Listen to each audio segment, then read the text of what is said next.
waxaa kaloo jira maalmahan dambe wax la yidhahdo forages forages qofti yaqaan inuu khayr leeyahay asaa loo sheegi doona laakiin aniga shaksiyan waxaan u arkay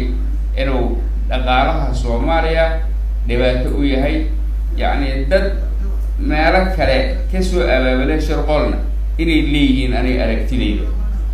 waa sidaas dowladda Soomaaliya runtii waa ka fariisatay marka laga hadlayo lacag bangiga dhexe dowladda oo wakiil bangiga dhexena arrintaas wuu joojiyay annaga ka maamul gobolka Banaadir ahaan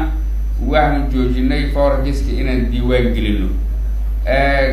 kuwa hore loo diiwaan geliyay hadday jiraanna ayada yacni su-aalaheeda iyo axwaalaadkeeda xaalad dib u eegis aan ku samaynin sidaa darteed forageska aniga inta aan ka fahamsana waxa waaye waa khiyaano aan dadka fahmi karin oo lamid ah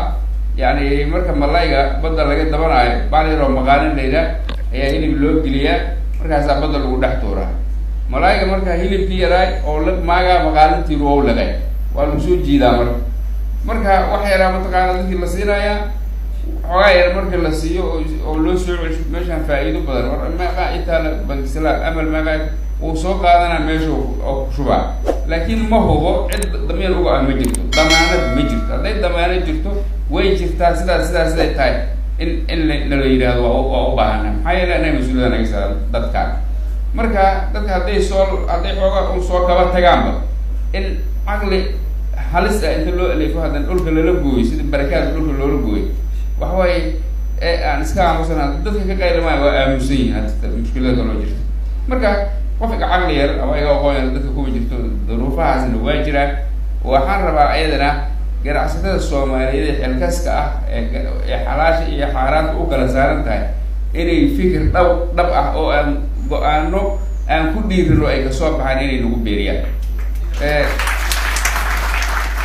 أدي مركا أن لهلين مسؤولية الدولة دي هي ضد بسل أو اسكحران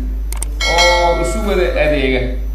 أو كلام فائدة دينا وناكسر وكلا فائدة waxyaabaha yani negative-ka ah ama salbiga ah aan faa'iidaha noolahayna yani si isku mid ah u wada diida hadii aan la helin waxa waaye umada aadayso oo ay is cadaawaysan ayaa soo baxaya taasina dib ay noo dhigaysaa horumarkeena ma saacidayso